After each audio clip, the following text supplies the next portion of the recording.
Hi, Andrew Bordine with Anterix. I'm here today to talk for a few minutes on utility communication networks in the electric grid. I'd like to spend some time talking about how these networks came to be, what types of networks we see in the utility arena today, and then what are some examples of what those networks are used for by utilities. Let's start off with a little bit of history. I'd like to take you back to 1965 to a major event that took place at that time, and it was the large scale Northeast utility blackout. Now, some might be familiar with this. It'll probably go down as one of the largest blackouts in US history. And at that time, it impacted almost 30 million people across 8 states, as well as portions of Canada. And that event, in my mind and in the mind of many others, helped drive the need for grid communication as we know it today. Regulators started asking for it on behalf of citizens, utilities started implementing it, and those means of communication started very rudimentary. It was basically in generation facilities and then bulk power substations, and they were very basic systems at that time. On the wireless front, land mobile radio started, or LMR as it's called. And as that began to take off, it gave workers access to voice communication primarily to use during emergency response scenarios or storm restoration activities. As that technology advanced over the next couple of decades, it wasn't just used for voice, but also for data transmission. And you saw utilities starting to set up SCADA systems. And SCADA stands for Supervisory Control and Data Acquisition. And what that did for system operators was it gave them insight into some of the devices, both in the substations and some in the field, and they were able to monitor real time many aspects of those devices. The other benefit was it could all be done centralized from a single control room in order to see those assets. Now, utilities continued to install phone lines for wired and LMR systems for wireless, and they began experimenting with other technologies too. Some of these ended up being problematic, and a path forward was also typically hard to reach, mainly because of shortage of available spectrum on the wireless front for broadband use. Recently, in 2020, the FCC made some of this available, this licensed broadband spectrum for utilities, giving them one solution that can help with this area. Let's talk for a minute about how data is actually transmitted, and it's through a wired or a wireless solution. As we moved through the 60s and 70s, utilities were installing copper phone lines for a hardwired solution at their utilities, and wireless continued a little bit as well. Today, many utilities deploy fiber optic cable, and that meets the needs of their critical systems. This is a very high speed, high bandwidth communication mechanism. Now, in remote areas where fiber is uneconomical, where there's a large number of connected endpoints, let's say, wireless tends to remain the preferred choice in those scenarios. Along with wired and wireless, also for consideration, we should think through licensed and unlicensed spectrum use. Wireless technology operates in two forms. It is licensed and unlicensed. Both are useful in many different ways.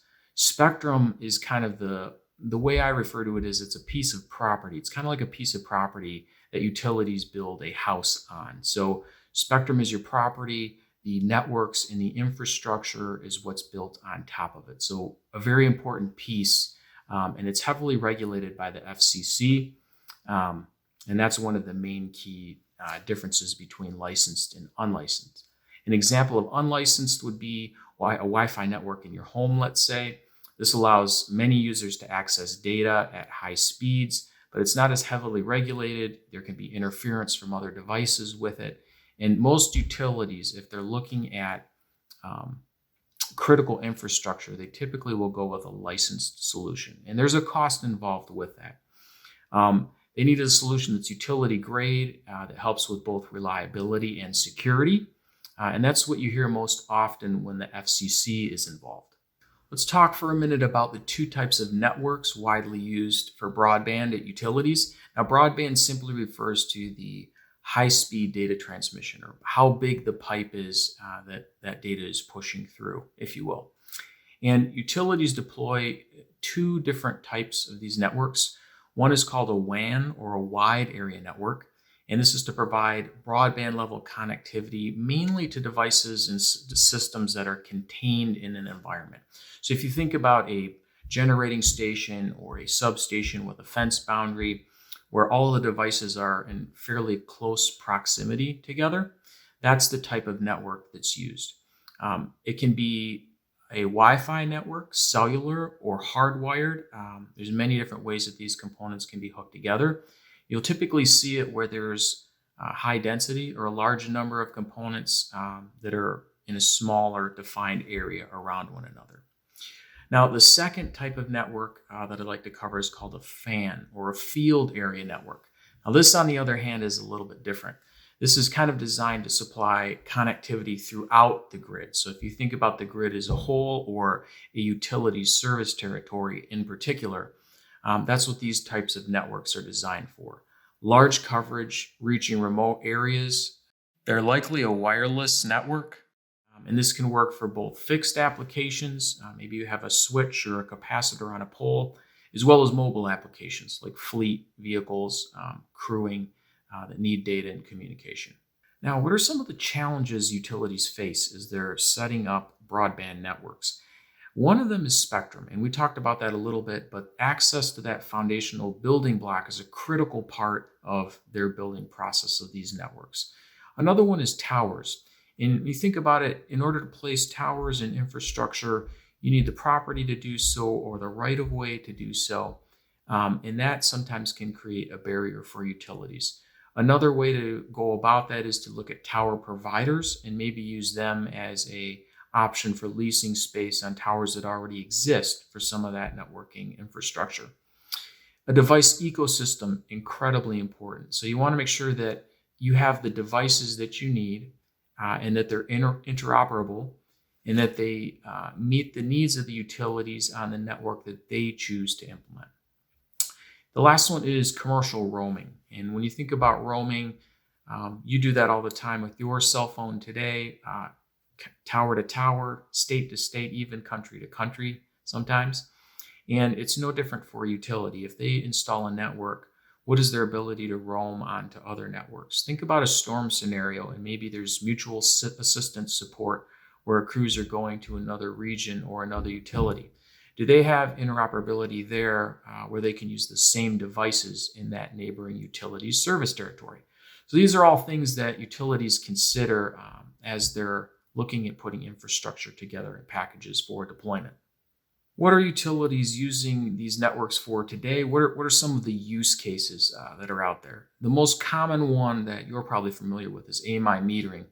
And this can range from mesh networks capable of transmitting data between multiple devices to point-to-point style networks where each endpoint talks back to an access point. But both of those are using a wireless system, access points or towers to collect the data and transmit that information back to the utility. A few examples and use cases that fall under grid modernization type efforts along with AMI. Auto-sectionalizing is a big one. And that's the ability of the electric system to sense when there's a problem or a disturbance on the line and disconnect or reroute power from other sources to keep a customer energized while those lines are being repaired. So having the wireless function there obviously gives both employees and utilities visibility into those instances. Smart fusing is another one, and reclosures. That ability to sense a line disturbance and to trip off, if you will, to save the system from burning. So you can think about it like a fuse panel in your house. You run the hairdryer, maybe it trips a fuse. This works much the same way. It protects the system from disturbances that could cause harm. With a reclosure, it'll sense a problem, open up, and then close back in on the line or reclose to see if the problem is still there. If it isn't, it clears itself and the line is back in service, saving the crews a trip and saving customers from a lengthy outage. So very important. One advanced application that's being studied right now involves wildfire research. This is a big deal on the West Coast. You see it a lot in California and other states. And as utilities try to mitigate those efforts, one of the things they're looking at is called the falling line conductor scenario. And it's the idea that can a utility sense that a line has snapped and de-energize it before that line hits the ground. And we're talking about maybe sub-second or a couple seconds tops for that to happen. So high speed, but the idea is to prevent spark or ignition from starting a wildfire in that scenario. Very important milestones for utilities. Definitely requires a high speed, high bandwidth network in order to make that function, and very important. The last one is field mobility and vehicle communications.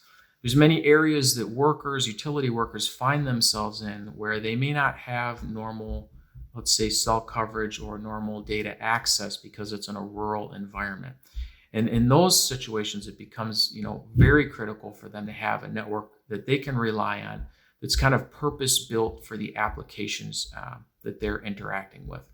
So having something that's designed for those remote coverage areas and even urban areas that have large outages, it's a big plus for utilities. To wrap up, many things have changed over time, but utilities need to be able to view their system and to be able to manage and act on that system based on conditions. It's only grown and it'll continue to grow. And having a telecommunications network that can support that will need to continue to grow as well. And it's going to help give utilities access to the data they need to continue to serve customers better. Thanks for taking the time to walk through these scenarios with me. I hope you have a great day.